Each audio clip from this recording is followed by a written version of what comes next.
You were born with individual strengths and a unique purpose. Don't let fears, false beliefs, or life's happenings diminish your influence. It's time to live and lead for impact. Host Kirsten Ross, expert of transformation, will help you defeat the drama and overcome the trauma that can stop you in your tracks. You'll gain focus, find confidence, and take bold action. Unleash passionate, purposeful you. Let's go. Welcome to Live and Lead for Impact. I'm Kirsten Ross, your host, and this is episode number 142. Today is the fifth in the series that I have been calling F It for Impact. And if you missed any of these episodes, I encourage you to go back.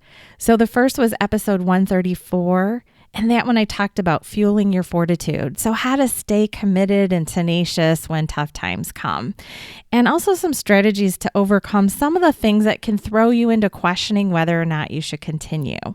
So one of those was the problem of instant gratification. We live in this instant gratification world, but sometimes, most times, our impact is going to take a little bit. And so having the patience to sit through the waiting period and remembering that most others that look like instant winners, instant impact makers, probably had some of the behind the scenes things happening possibly for years before you even knew about them.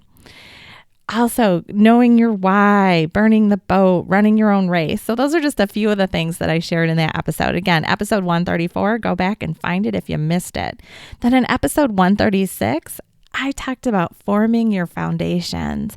So that's all about creating the structure that you need when you don't have a boss.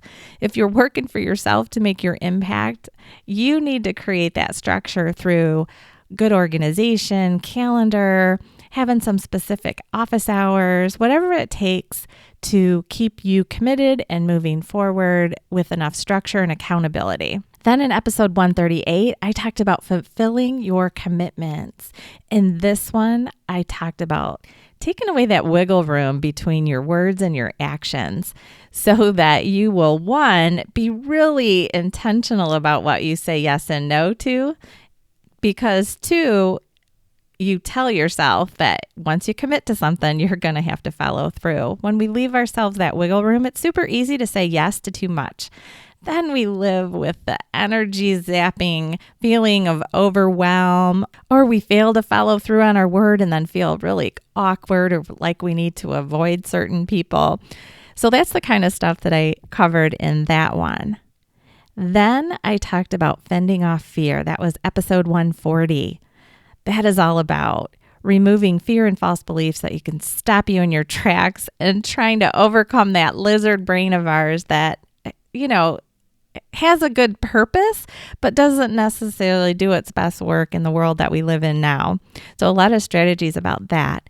Today, I'm going to be sharing about fixing your focus. And just like the last episode that was kind of some brain exercises, this one's going to be the same. So fixing your focus, we get to choose what we focus on. And in every moment, we can be focusing on things we wish were different or things that are going well. And if we only focus on things like challenges, things that we wish were different, that can be de-energizing. And remember, we always want to focus on trying to keep our energy up, our focus intact, our tenacity there to make our big impact. So I want to share just a few strategies about maintaining a focus that serves you. So let's do a quick little illustration. I'm going to ask you, if you're sitting, how does your butt feel in that seat? I'm going to hazard a guess that a couple minutes ago you weren't paying attention to that, but now that I brought it up, you're going to notice. How do your feet feel in your shoes if you're wearing any? If you're not, how do your bare feet feel on the floor? How do your hands feel on the steering wheel if you're driving? Our brains are taking in all kinds of information constantly from all of our senses, and we're the ones who get to tell our brains which are the most important things to focus on.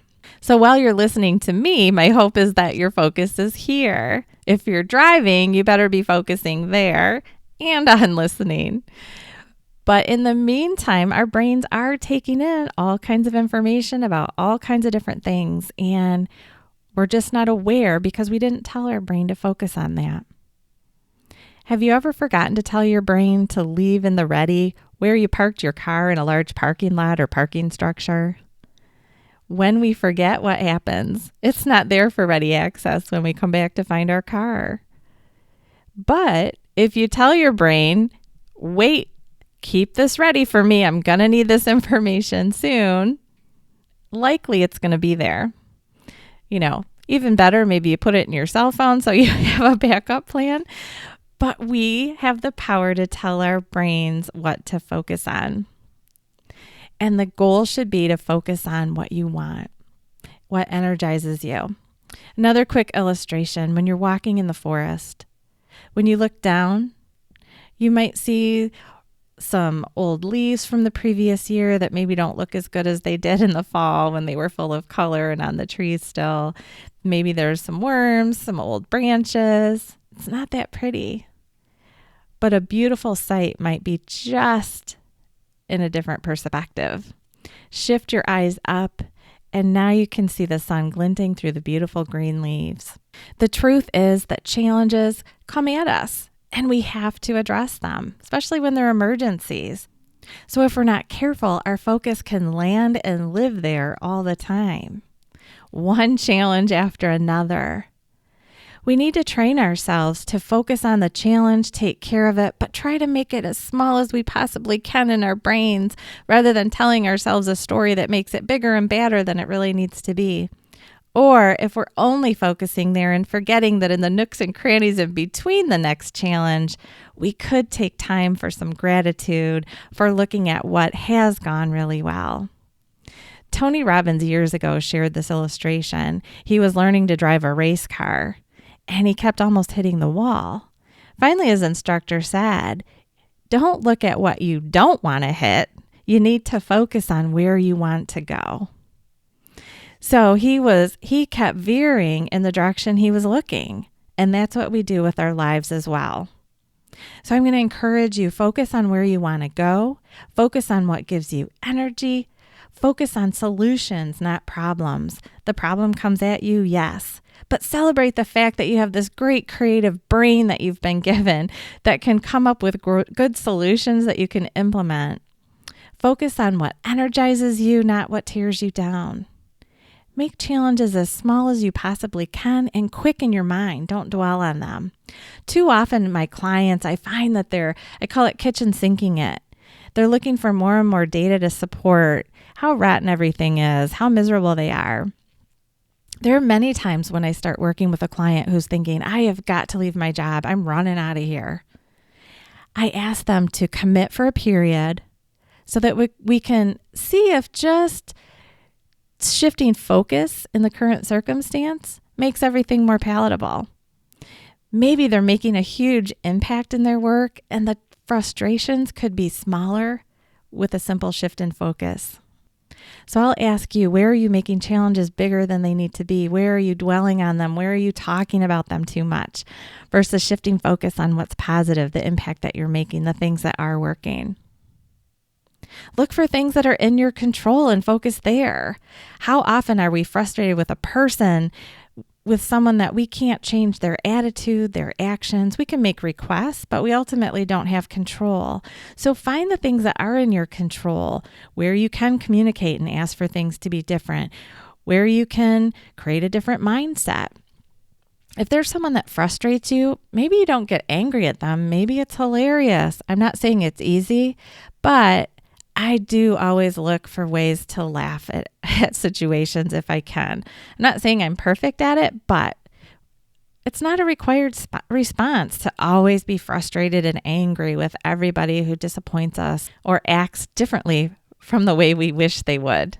So one thing you will always have control of is your perception and your perspective. So where do you want to focus? And then what's the story you want to tell yourself about your situations? Those two things will help you continue to maintain great energy, tenacity, and focus on your impact. Find the things to celebrate. Find the things that will energize you. Focus on problems just long enough to come up with great solutions, celebrate where you can, and keep moving forward. This world needs your impact. So implement the strategies that I've shared over these last 5 episodes in the Effort for Impact. So I publish 2 episodes each week. So the series actually launched every Monday for the last 5 weeks. On Thursdays is when you'll find my interviews with those who are making an impact around the world. So again, if you've missed any of these episodes in this series, the first was episode 134. The next was episode 136, then 138, episode 140, and today's is episode 142. So you can easily find those by going to my podcast website. Go to defeatthedrama.com, click on the podcast tab, and you'll see a whole list of all of my podcasts. So thank you so much for listening. And hey, reach out to me. Is there a way that I can help you? Or have you been getting value from the podcast? Let me know. You know what? That would energize me. I love hearing from listeners. So reach out. You can do so at my website, again, defeatthedrama.com. Click on the podcast tab. You can send me a written message or you can leave me a recording. So until next time, get out there and make your great impact and make it a great day.